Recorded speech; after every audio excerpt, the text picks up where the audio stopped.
Welcome everyone to this new episode of Let's Talk AI. Today I'm super happy to be with Andrey Lukyanenko. Andrey, how are you doing? I'm doing great, and you?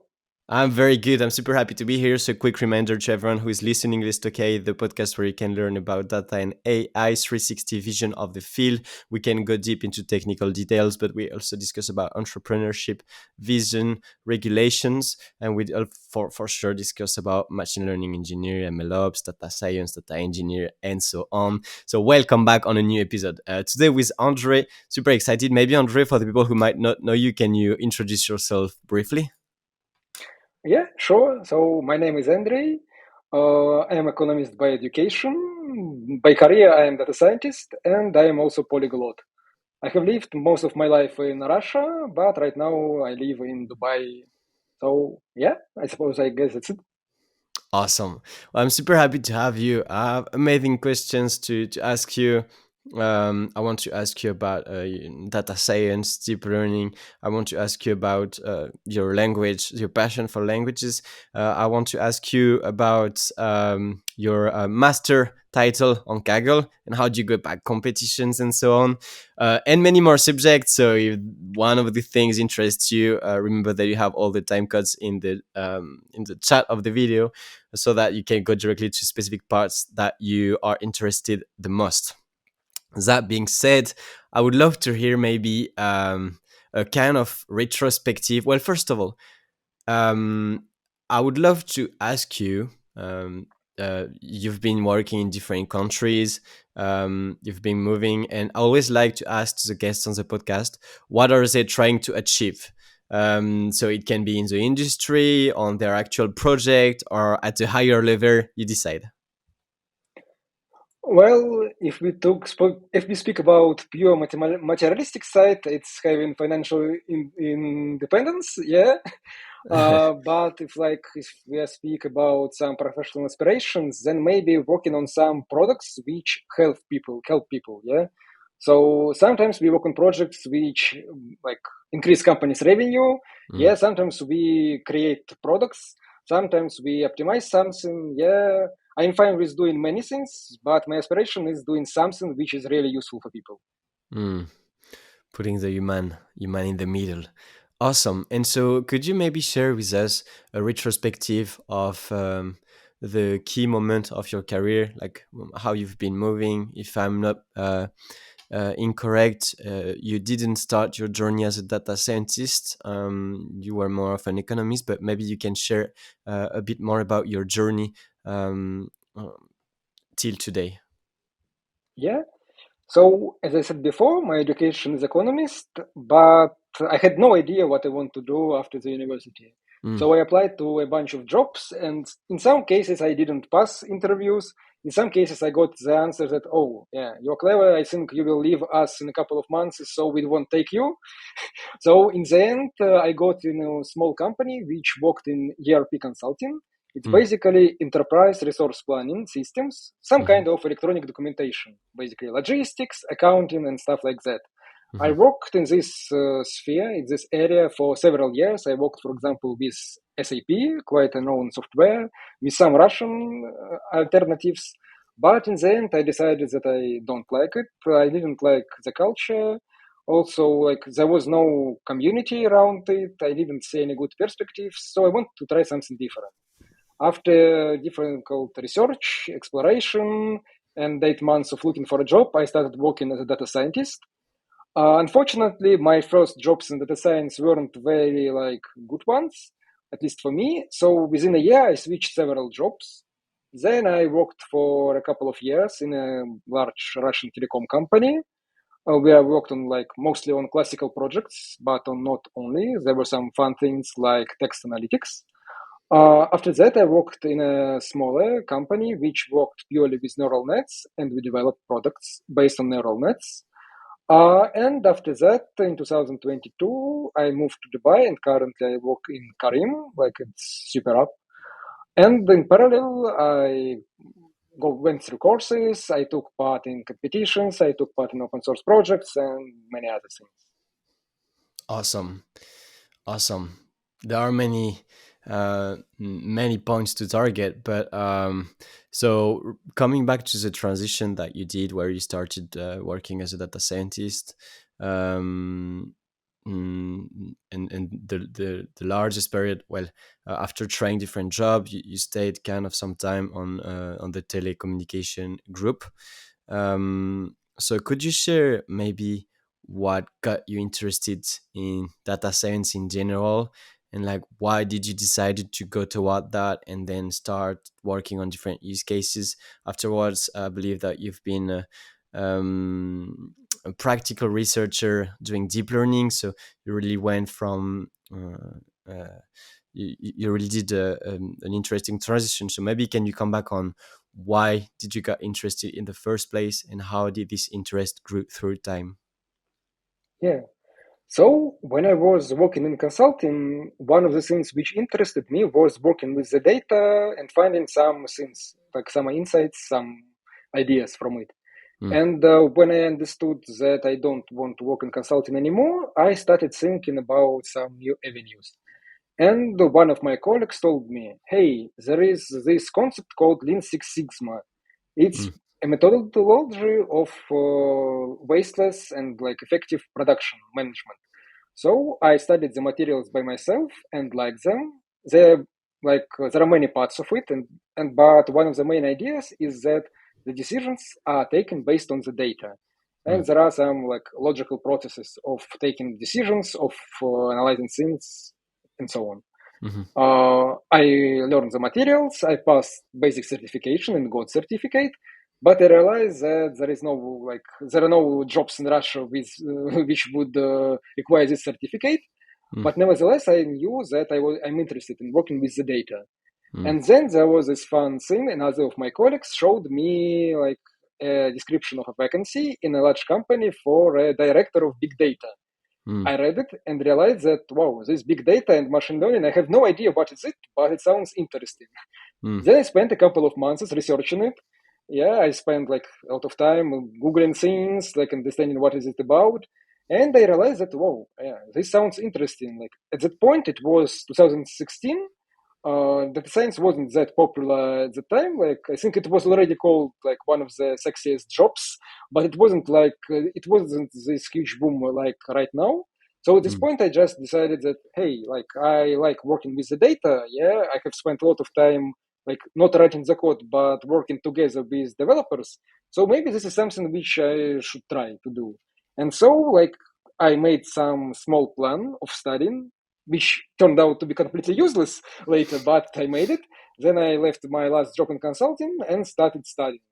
At mm, first, I thought that, well, hey, I think it will take me maybe 3 or 4 months to get the first job. mm. But it took me 8 months, so my plan was completely like unfound without like real foundation. But I still succeeded, yeah, and that's how I started working in data science.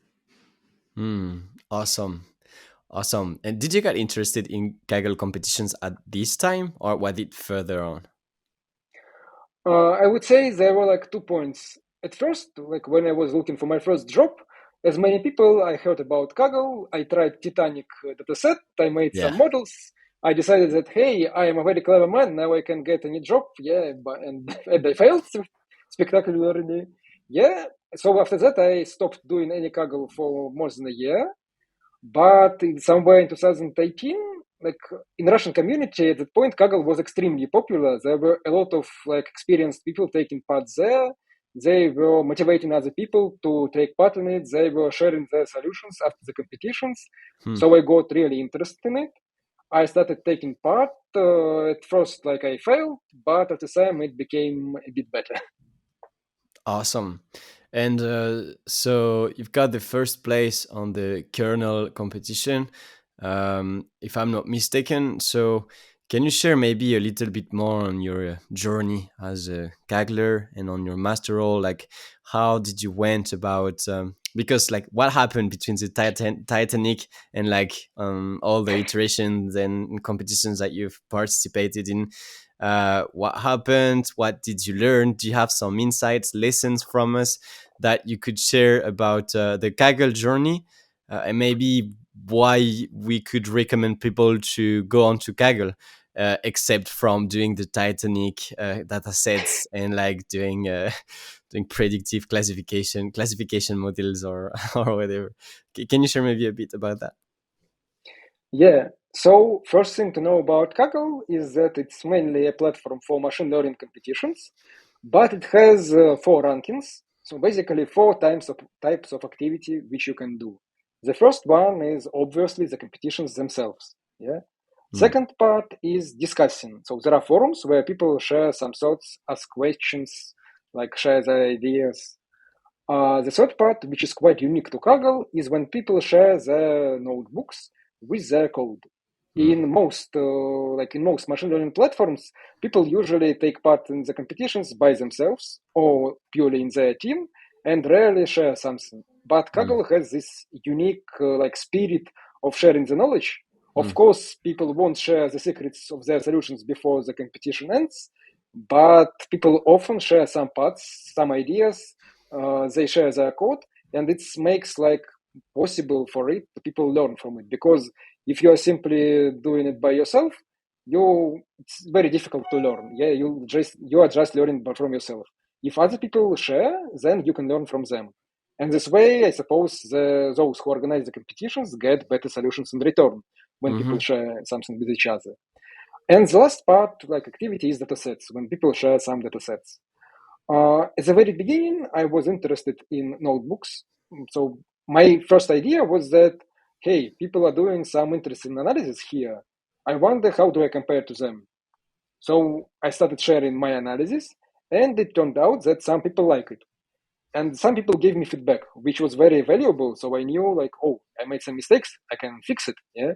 And Mm-hmm. so I Yeah. started sharing more and more of my notebooks. People liked them. Yeah. And this like went on and went on. I won like a couple of competitions where winners were decided based on the number of upvotes, for example, and I got the first rank in the ranking and hold it for 1 year. After that, Mm. I stopped because like I learned many things, and I didn't. Well, it was taking too much time and decided to stop. Mm. If I talk about what it gave to me, it gave me a lot of experience of doing fast data analysis. Because, for example, like a new competition starts, it can be tabular data, images, text, and so on. I stop doing anything which I can stop doing and write my analysis. So it makes me like it trains me to be able to do analysis of new data fast, of trying new approaches like for new things fast. Yeah, and it helps to iterate fast, which is often useful in the real world problems. Yeah. If I talk about competitions, then yeah, it's like many people heard about them. Yeah, so I decided to try. At first, I tried by myself and sometimes failed. Then I tried taking part in competitions with teams. There was like one remarkable example. There was a quite popular competition on tabular data called Home Credit. And our Mm. idea was that, hey, like it's difficult to win when you are alone or when you are two people. Let's get as many people as we can and pool our resources and minds. So we got Mm. around 20 people on our team and took part in it. Obviously, as in any group project, most of people like stopped doing anything after a couple of weeks. Mm. But there were at least like 3 to 5 active people, and we got some silver medal, so it was pretty neat. Mm. Yeah, and I continued taking part in the competitions. As for the master rank, so basically you need a gold medal. And in 2019, there was an interesting competition about molecular properties. So we have Mm. molecules, yeah, and you need to predict some properties of them. I was like fascinated by the idea and started taking part in the competition from the beginning. Like I wrote notebooks, I wrote on forums, I stayed in somewhere in top 50 at the beginning of the competition. Then a domain expert wrote to me and offered to join. We made a team, and after that, like we got 3 experienced people for us, and we continued progressing.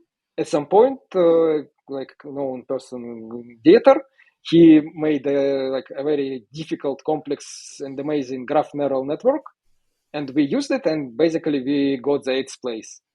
Like one of the things which you need to understand about winning competitions, it's a lot of it about time. So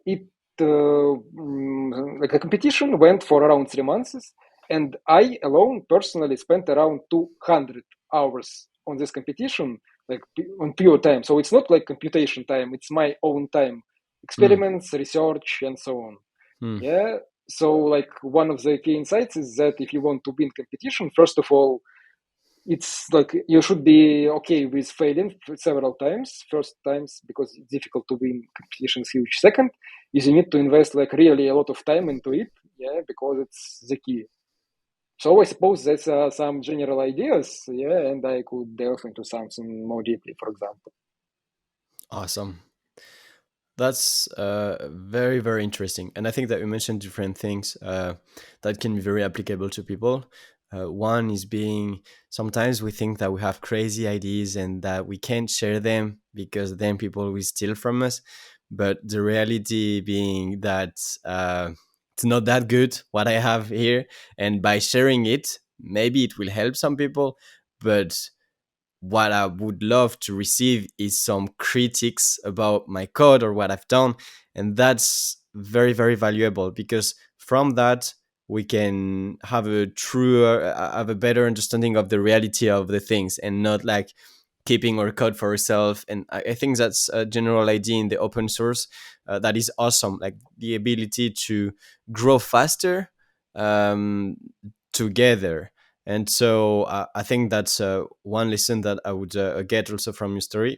And the second one being that, yes, it is very time consuming, but this ability to iterate fast, to have ideas and move fast and get insights from my data fast, and being able to follow the thought process and not being stuck technically on some specific parts, getting these rhythms, I think are very, very valuable for careers in general, and that can also be achieved from Kaggle. And then going to master, that's another level. That's another game that you mentioned. 300 hours for a 3 months competition. That's very, very impressive. And you need to be on forums and have contacts and discuss. And but that also seems fascinating. And maybe if I target specific competitions that are related to specific subjects, maybe it can allow me to become an expert in some domains, which can also be highly valuable. Um, also. So that's about Kaggle. Do you want to add anything on Kaggle on your master role? Yes, I think I would like, if I will speak about benefits of Kaggle, I would speak about two things. First one is that Kaggle allows you to experience a lot of different problems. Usually, when you work in a company, yes, you can work on different maybe projects, but usually they are mostly about some similar things. Yeah, Yeah. on Kaggle you can try a lot of things, and so you can get a lot of different experience. It could help at your current job, it could help with finding a new job, so it's great. And another one, like there are a lot of critics of Kaggle. Like some of them are justified, some not. But if I would say about some technical benefits, then the best benefit of Kaggle is that you learn how to validate your models correctly. So like in real world and in Kaggle, like when we build a model, we need to evaluate it some way correctly. When we do it in real world, sometimes it's difficult to understand if you did it correctly or not. Maybe the feedback loop is very slow and you get the results after several months. Yeah. Mm, Maybe there are a lot of levels of complexity. So it's like it's on the one hand, it makes like competitions less similar to the real life. On the other hand, there are a lot of levels of complexity which could change something. But in Kaggle, when you do something, you can check your results like in the leaderboard. And so, like, if you did some mistake, you see it, you fix it. In real world, it's a bit more difficult. So in Kaggle, it's a better way to develop good machine learning practice. Maybe not good code, yeah, practice, but good machine learning practice. In real mm, world, it's slower and maybe difficult. So I think it's like one of the great benefits of Kaggle. awesome. Yes, kind of like it set up the framework for us to make sure that we get the best practices and the best way to evaluate the model, so that afterwards, when we're more in the day-to-day enterprise building models, we have those as reference to to follow good practices with our models and not just go blindly about things. Awesome. I was wondering maybe if you could share with us about a specific use case where you had to to work on a model, or a specific experience in data science that really inspired you, or where you learned a lot. And maybe if you could share with us the enters thought process of, I had this problem, so I thought about doing this and that. I went about it, I faced this issue, then I solved it. Like, could you maybe share with us an entire pipeline of you working on a specific problem? It can be from a company or from a Kaggle competition, but I think it could have a lot of insights as of your thinking process. Yes, sure. So, for example, let's talk about like medical chatbot. So, at my previous company, Mm-hmm. one of my project was medical chatbot. When I joined the company, it was already been in development. There was some first version of it, but we needed to improve it. What was the idea? So the client comes to some private clinic, and instead of talking with the doctor, he speaks at first with the chatbot. Mm-hmm. This way, we save some time of the expert, yeah, and we maybe give some information to the client. And the result is that the expert gets like what we some information which we extracted from the client. Mm-hmm. Client gets some information potential about his either his problems or which kind of specialist should he refer to. Like Mm-hmm. it's in some countries it's prohibited to like make some medical decisions or medical diagnosis like officially. So in some ways it's better to just send the person to a special to a certain specialist. Yeah. Mm-hmm. And at the very beginning, like the solution was quite simple, and one of the reasons was that we didn't have data. And we know that like for any machine learning project, we need data. Yeah. And so, okay, I'm starting working. First thing which we plan to do is, like, for example, the person says, oh, my leg hurts, like, my head hurts, like, I feel bad in the morning, or whatever. We need to structure somehow this information because like, he said something, some text, we need some information. A classical approach to this is called named entity recognition. Basically, we take text, we find parts of text describing something. This something is officially called entity. Yeah, and we extract it and then we use information somehow. At that point of time, like there were no good open datasets or models for this because this was medical data and it was in Russian. So, for example, there was some. It was 2019. So Mm-hmm. at that point there was BioBert, but it was in English. Yeah, and it was a bit too general. In Russian, there were neither good models for this. Right now they exist already, but at the time, no. Uh, so at the beginning, the management didn't want to invest time into getting the data. Like we had unlabeled data, but no one wanted to invest into labeling it. And they said, okay, let's just take the data, use regex to make labels, and then train models on it. Well, of course, it's not reasonable at all. Yeah. So what did I do? I tried to I at first I tried to build models, but of course it was quite useless. So at some point of time, we tried to like ask one expert to label the data. And I noticed that sometimes we send the same text multiple times to a person. So I took these texts and showed that we had like I think 30 or 40% disparity when the same person like marked the same text. Yeah. So Mm-hmm. I showed like doesn't work. So one of the things which we needed to do was to build a pipeline of labeling the data. It was like crucial. We had a lot of iterations, and the process in general looked like this. At first, we decide what we want to label. So we needed to label a lot of things. So, for example, if a person says that I like my leg hurts every day in the morning, ideally we want to get from here that he had some hurt, so something hurts, yeah, that his leg hurts, yeah, and that it happens in the morning. So we need three kind of entities like time of the day, where is the problem, and what is the problem, yeah. So we started to making labels manually. The idea was that we take, for example, 100 texts, then those of us on the team try to do it by ourselves, And then we see what discrepancies we have, what questions do we have, and so on. When we did it, we spent several hours on discussing such things because it's quite difficult. We made a document describing what exactly should be done, and then we had our own internal team of people who would label the data. We Hmm. sent them the text and instructions, and we made sure that each text was labeled by five different people. Hmm. After that, we made a script which would analyze it, find discrepancies that, for example, three people marked the text in one way, two in another way, and we started thinking what can be done about it.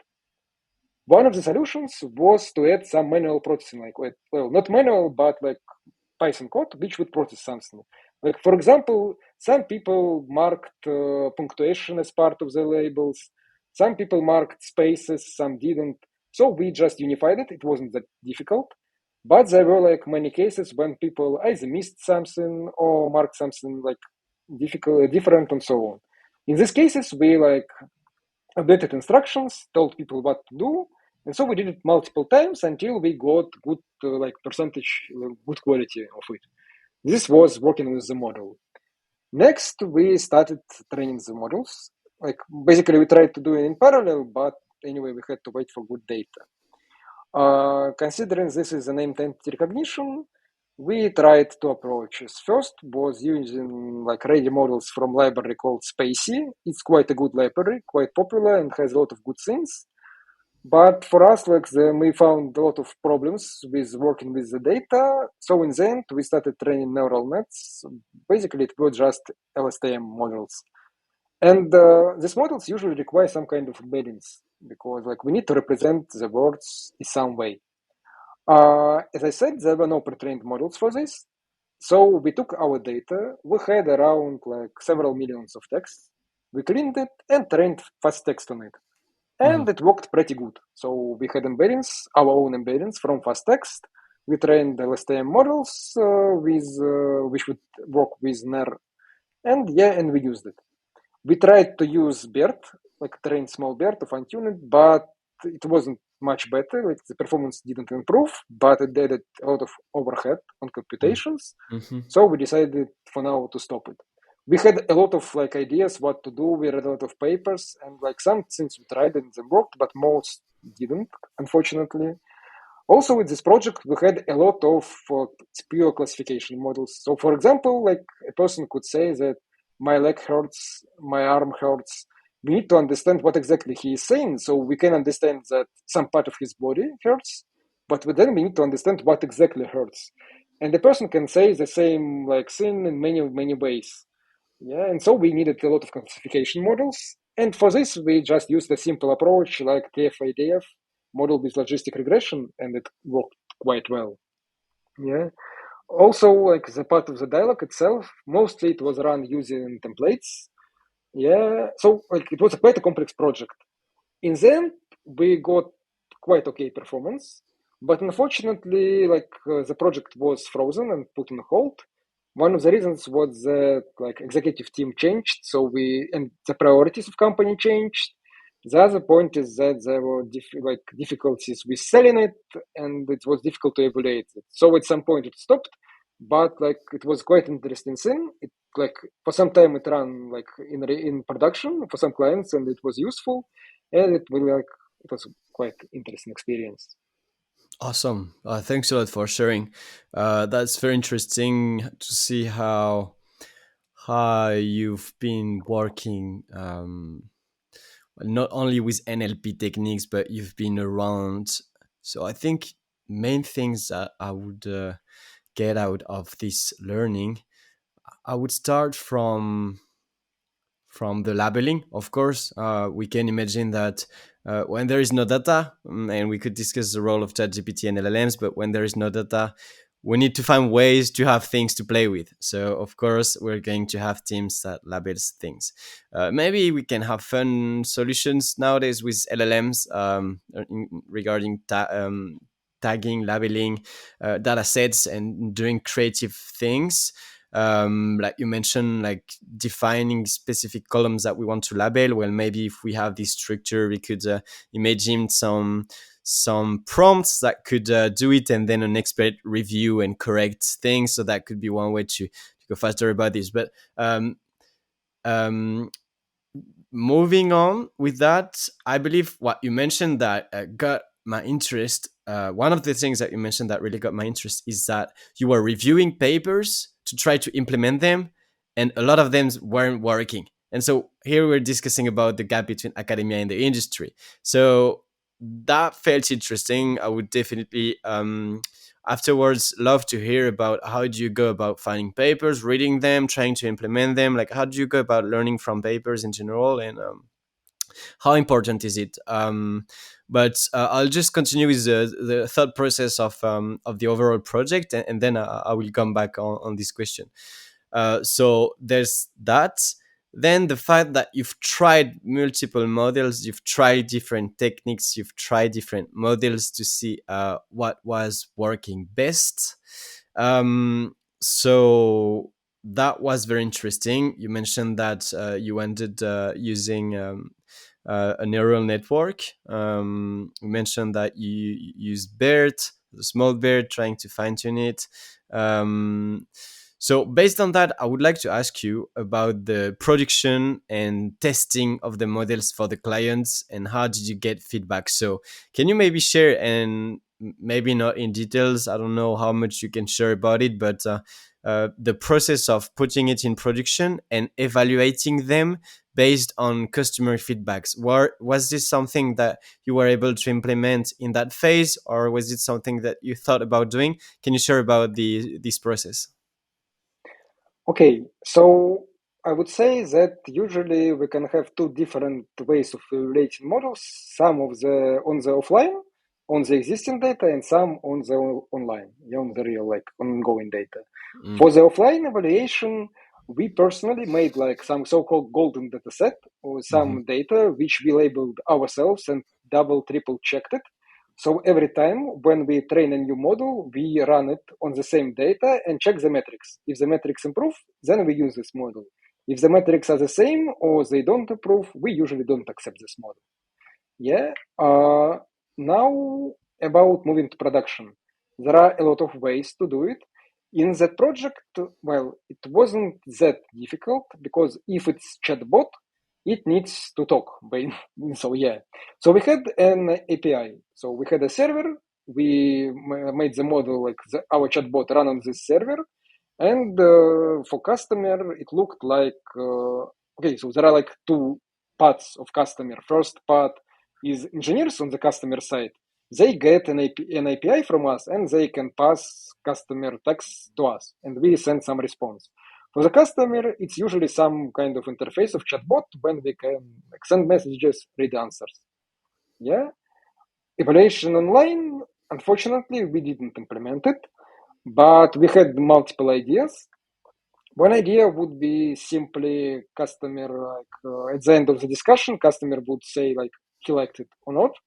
Yeah. Another idea, like, okay, so when we evaluate the models, we can evaluate two things. First, technical metrics. Second, business metrics. So technical metrics would be, for example, if we predicted everything correctly, if we extracted everything correctly. But for business, it can be like not relevant at all, not interesting. For business would be, for example, if the customer talked with a chatbot, did he go to the expert, yeah, and get another consultation? Like if he didn't go, maybe he didn't like the chatbot and it worked bad.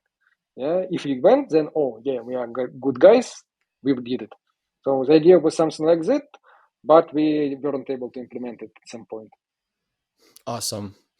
Yeah, it makes sense. There are many features that we could value. I like how we could separate different things from customer reviews. If it's a likes up, likes down, or 5 stars, or 5 stars but two lines where we say, what did we target the right problem, and did the solution added value? Maybe these kind of things.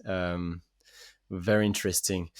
Um, and I guess you could have also the feedback from the customer, like directly, like an unofficial labeled feedback, but maybe that can give an overall idea. Coming back to the papers, can you share about how do you go about reading papers and learning new things from papers, and how do you decide which papers are you going to read? My approach evolved over time, so I'll speak about my current approach. First of all, I am subscribed to various newsletters, so I get some information. It can be about like some subscriptions provide links on news to the papers, some to the blog posts, some to some discussions, for example. Yeah, so it's one part of getting some papers. Another part is, for example, there is a famous person with an acronym AK in Twitter. He posts a lot of papers, so they're interesting. And there is also company Their AI, and usually they post some top papers each week. So like usually somewhere at the end of the week, I get a list of maybe 10 papers. Then I read the abstracts, and usually here I discard like a lot of them because some of them aren't interesting to me. In some cases, maybe the paper is interesting, but it gives like a minuscule improvement. So it's like I also prefer to go try something different. And in the end, I select several papers which are either relevant to my job or relevant to my area of interest. Yeah, or just quite like, for example, they could be in general very significant. And then I start reading them. Abstract is naturally a very like the reasonable beginning.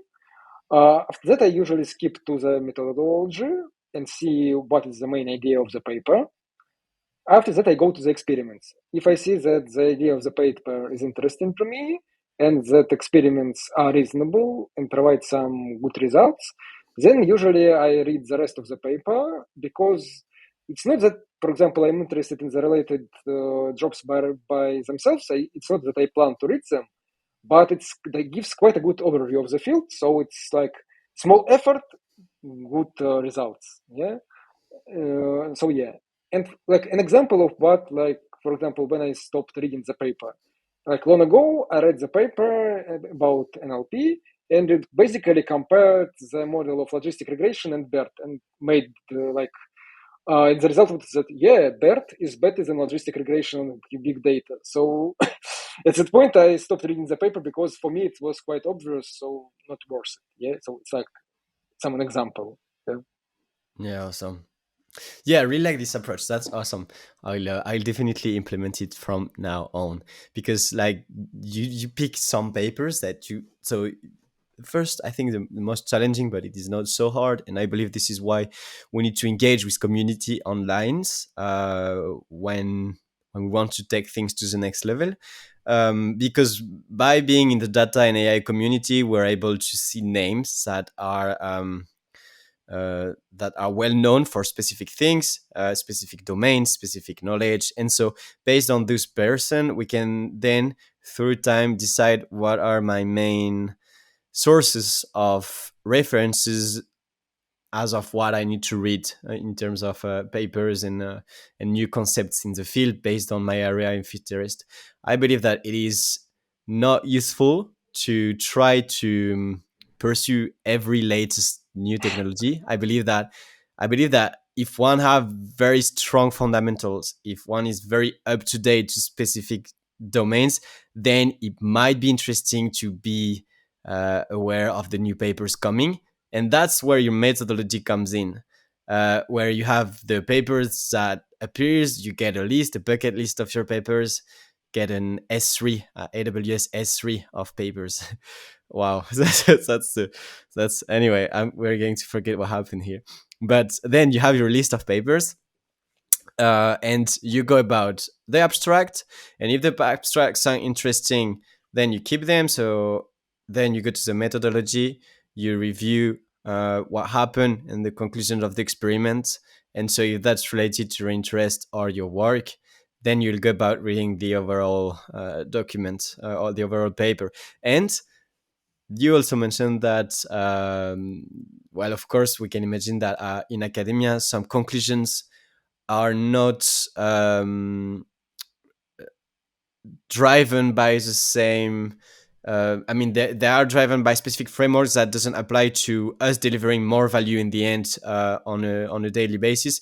So, like the example of BERT, the BERT model compared when you apply it to big data, it is more efficient. I think that's a great example and a great thing. Like, okay, maybe this is an interesting paper, but I won't get the insights. I mean, I already knew that, and I'm not sure I want to know it in a deeper manner because I won't use it anyhow.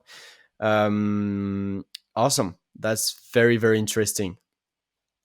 Um, would love to discuss about languages because you've worked on NLP. So on the example that you share, you worked with language to try to deliver value on the healthcare domain to people. So that's NLP, and you're also polyglot. You speak multiple languages. Um, s- why did you got interested in languages in general? And did that got interested further more in NLP? But I would like to hear about your passion for languages. Okay, so it may sound strange, but at first I started learning languages, and only after many, many years I got the passion. Because I think, like many people, I started learning languages at school, and in many schools, the languages aren't taught well. Yeah, Mm. sometimes they're boring, sometimes they're inefficient. It's just teachers have a lot of things to do and don't always can teach in the best way. So in my school, I learned English, and by the end of the school, like I also had some private tutors, and by the end of the school, I was able to speak, but not very well. And personally, I almost didn't use it outside of like of studies because I didn't see any point of it to it. After that, in university, I had to study German from scratch, and I studied it for 2 years, and it was a painful experience due to the teacher. And like after 2 years, I barely passed the exams, and after that, I tried to forget German like a bad nightmare. But then I started like reading some things for my job. For at that point, only for my studies in English. At some point, I got a couple of books in English. Like it was 2008 maybe. And by the way, I got at the time, I think I remember The Song of Ice and Fire, and there were maybe 4 books from the 5 published now. um, yeah, so I started reading books. I started watching movies, and at that point, I realized that my language is becoming better and better. But I didn't get the passion yet. But when I was finishing my studies at university, at the last years of my masters, I, as many people, discovered manga and anime, and I realized that hey, I want to try this in original, and so I started learning Japanese. I spent several years on it, and at the end, I got around maybe N3 level, so I was able to read something. And at that point, I understood that, well, I think learning languages is a fun activity. It's like I can spend free time on it when I like have too much of it. It's like it helps develop my brain. It opens a new world for me. And so I returned to studying German. I started learning Spanish. Like when I switched to data science, unfortunately, I had to stop learning languages because like I had to study data science and didn't have enough time for it. But last year, I returned to languages, and like I'm happy doing it. Like my main motivation is that like it opens new worlds, it opens new perspectives, it allows you to meet new people and talk to them and learn new things. Yeah.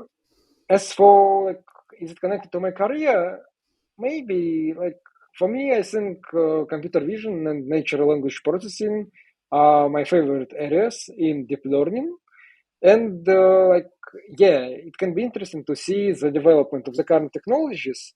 And I can see that while modern large models or specific approaches to machine learning translation are quite good, they are still not good enough to capture like more or less complex feelings, complex sentences.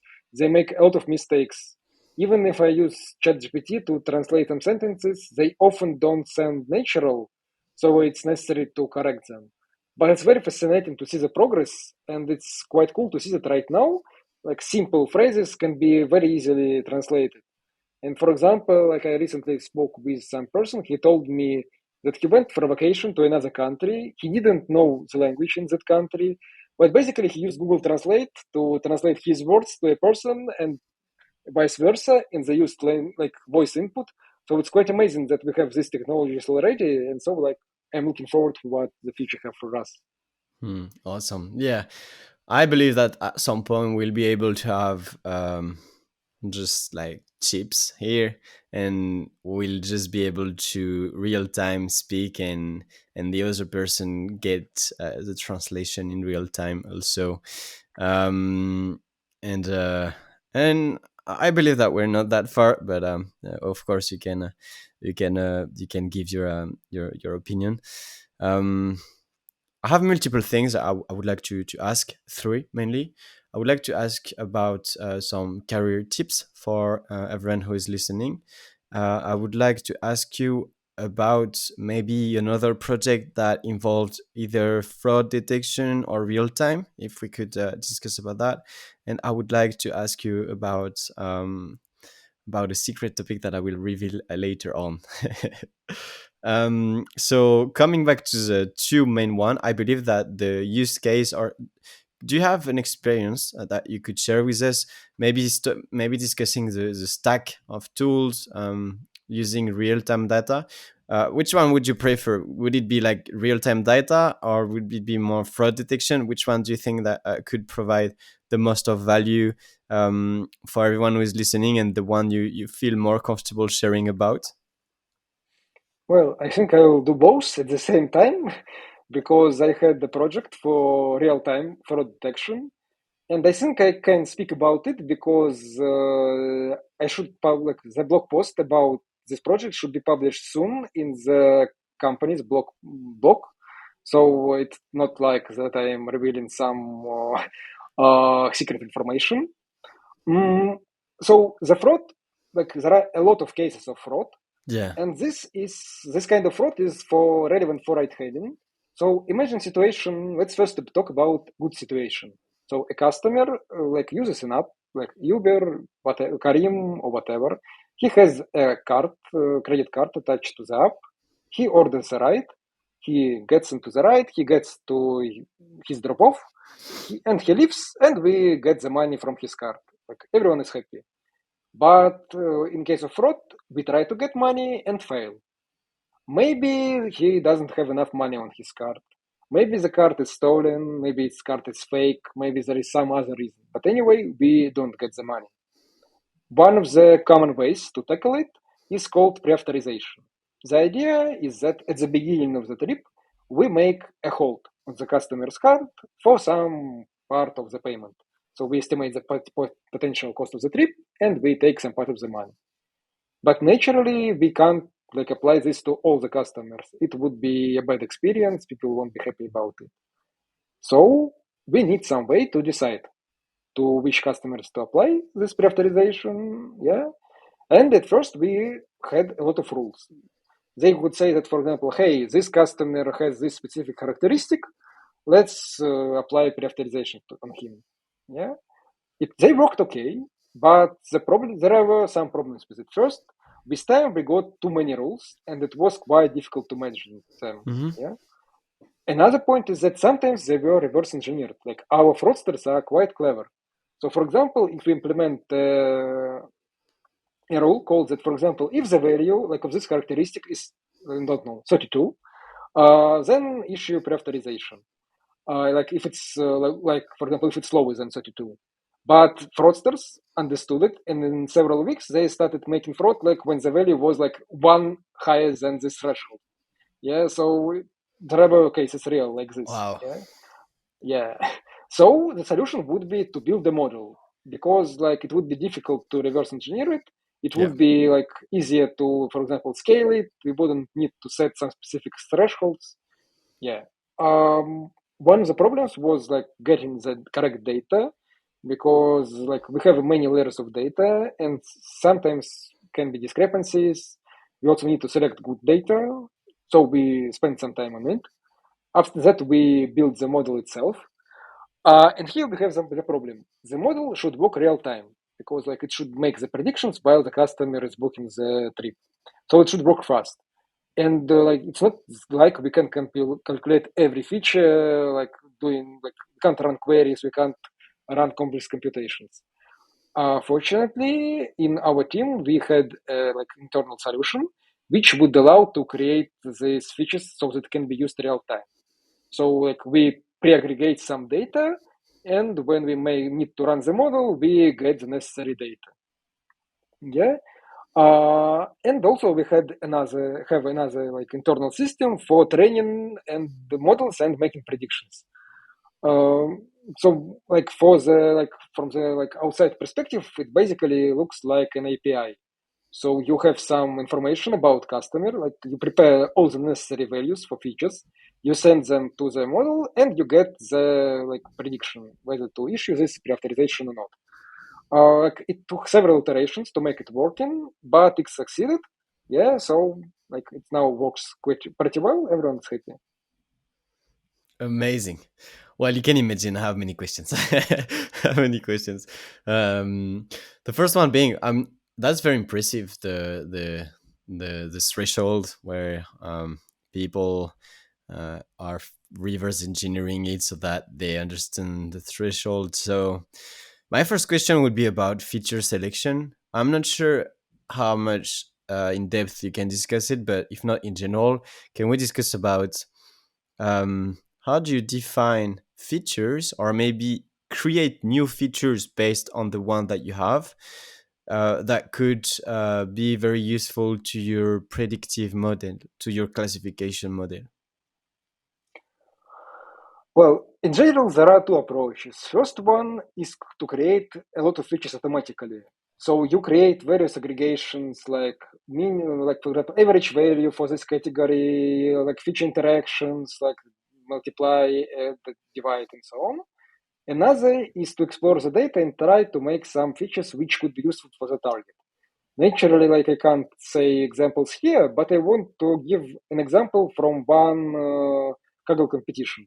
Yeah. There was a competition where like we had a data about some advertisement of the platform, Mm, and that we needed to predict something like whether the customer would click on it or not. mm, And one of interesting ideas was that, for example, if the price is reasonable, then mm, people are more likely to use it. And mhm, what people did, they took the data of the advertisement, they mhm, made a small model which would predict the advertisement price from mhm, its information. So, for example, we have a title, we have description, we have some characteristics, let's predict the price. And then we calculate the difference between the predicted price and the real one. And this is a feature like how much the price in the advertisement is different from the expected one. And this feature worked pretty well. Yeah? And so, like creating such features can be very useful for any model. You need to understand like some domain, yeah, and you like in essence you try to understand how the behavior of this person is different from the common behavior, like what distinguishes him. And this is mm. usually the key to making good features. Awesome. So so I believe that the most of the magic happens when we build features, and I believe that the creative part is also thinking of all the features that we can create. So, as best practices, do you recommend that I come up with all the features that I can, and I have this big data set, and then I use some kind of feature importance technique to maybe see which one are more relevant, or do you have another way to go about this? I think it's completely fine. So as for me, like I made a lot of features. I think it was a couple of hundreds of them. Huh. And then I made selection. Yeah, there are a lot of approaches to feature selection. Like in this case, like sometimes like my preference right now is that I go iteratively and just see how the features improve our metric. So for example, I iterate over all features, train the model, and see which feature by itself has the best metric. Then I try to add a second feature, like then a third one, and so on. Like Mm, ideal solution would be to try all the combinations, but it's like unfeasible usually. So mm, this like some kind of feed forward selection mm, is quite good. yeah. Yeah, I see. Yeah, and with some, I mean, you can also get an intuitive ID as of, let's say you have the name of someone that won't help you, but let's say you have some numeric values, then you can watch, you can see the correlations, you can see like different metrics between them to see like between those variables that have like that are highly correlated, which one is likely to be the best at predicting what I want. And so maybe I can see that previously and then like iterating on my model. So then you mentioned that you pre-aggregated some data and that you have your data sets that you train the model on. And then you had the API in between that had the model trained on the data set and that used to aggregate data. I would like to go on the real time solution. So, could you share some insights about having this API real time or maybe some struggles? Again, I don't know if you can share the kind of information or not, or if you have like similar ideas or fundamentals to share with us regarding having this kind of solution real time. And Yeah, first of all, this could you maybe share some insights on the tools or the problem that you can face with this solution? I think it's basic. It mostly depends on the infrastructure of each specific company. For startups, usually you need to do something new, but for large companies, usually there is already existing infrastructure which can be used. There are like a lot of solutions, and it's better not to reinvent them. Yeah. Yeah, I think the most important things are latency, so that the model runs fast enough, yeah, and gets the features fast enough. Another is that the solution is scalable, so when there is some spike in the number of users of this API, we can manage it. Yeah, and of course some login after that, so that we can analyze what happens. But mostly it's usually about the stack which already exists. Hmm. Awesome. Um, and in terms of data observability or the performance of the model, like how do you go about defining those metrics? Like what kind of metrics? I mean, I would play this game. I mean, I would put myself into your shoes and say that, all right, so we had this percentage of frauds. Now that this model have been in production, we still have this KPI and we've reduced it by X percent. But do you have like multiple KPIs that allows you to evaluate different things? Or if the like, how do you go about setting those KPIs that gives you data observability? Usually, it's like as with chatbot, there are two kind of metrics: the model performance itself and the business results. So, for example, let's imagine that we have some kind of project when we try to improve the sales. For example, like we have a website, yeah, and we try to show the customer, for example, some kind of recommendations. Mm, The model may be measured by pure machine learning metrics, like it would be accuracy, precision, recall at K. It could be something different, but it's like showing how the model works.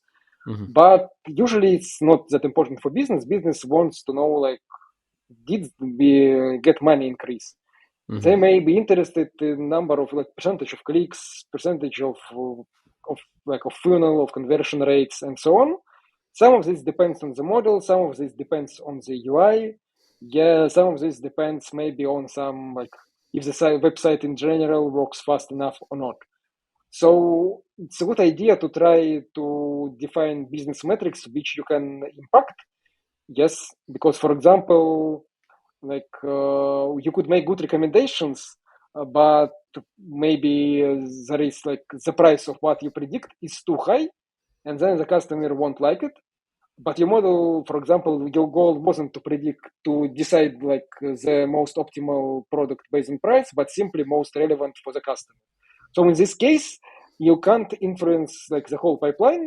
In this case, it would be like prudent to define some business metrics for on which you can influence. Yeah. So this is an mm. example. I see. Awesome. Amazing. We're kind of at the end of the episode. I have three more questions for you. They are fast and they are they are related to you and but before asking them, I want to thank you a lot for coming on the show. I had an amazing time, and I learned a lot, and I loved sharing those details and your passion for languages, your journey on Kaggle, and everything in this episode. So thanks for coming on the show. Question number one is, do you have any tips for people who are either starting in the industry or more advanced profiles, but do you have tips about learning new concepts, growing your career? Do you have tips related to the career of individual that can be advanced or not that advanced, more at the beginning? Okay, so first I would say that getting the first job is the most difficult thing. Like there are a lot of people who want to get the first job, so Hmm. it's a huge hurdle. After you get your first job, it will be easier. But yeah, but getting it's a real problem right now. It's you need like not only skills but a lot of luck, unfortunately. Yeah.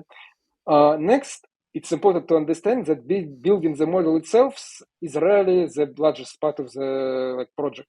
You need to work with the data. You need to talk with the people. You need to write the code about like write good code. So there are a lot of things outside of doing machine learning. Yeah. And as I said, you need to speak with people. So communication skills, soft skills are extremely important. It's possible that you are doing some good job, but you are not speaking about it correctly. You don't have good priorities, so it won't be evaluated as good. So, for example, I can recommend a book called Rise. It's quite good about career. Yeah, and another point is that I think everyone should try to work at least in one startup and at least in one big company. Like it's difficult to understand what is it like to work in startup if you never worked in it. It's difficult to understand what is it like to work in corporation if you never worked in it. So it's worth trying at least once and then decide what you prefer. Yeah. And as for skills, I think it would be like my position is quite classical. It's about test-shaped skills. So have a wide area of interest, but be good in several of them. Not it's not possible to be good in everything. Select several areas which you are interested in and invest in them. Awesome. Thanks a lot for those tips. Second question is, where can people follow you or learn more about you or your posts? Well, I think like it will be easy on LinkedIn, or I also have my personal website. I think we can just share it in the description of the video. Yeah, so these are fine. Awesome. LinkedIn website, this will be in the description. And last question, Andre. Would you have a message for the Let's Talk AI community? It can be a personal message, it can be a professional message, it can be anything non related to this podcast or related to the topics we approached today. It can literally be anything. And I'm still speaking so that you have more time to think about what you're going to say. Do you have a message for the Let's Talk AI community? Uh, like, yeah, it's difficult to decide what to answer on such thing, but I would say that try to do what you like because the life is too short to do things which you hate. So if you have like if you really hate what you're doing, remember that health, like mental health, is the most important. So it's better to switch job if you are really suffering because in long term it's not worth it. Awesome. I had an amazing time. I wish you to have a wonderful day. Yeah, thank you. I had a great time too.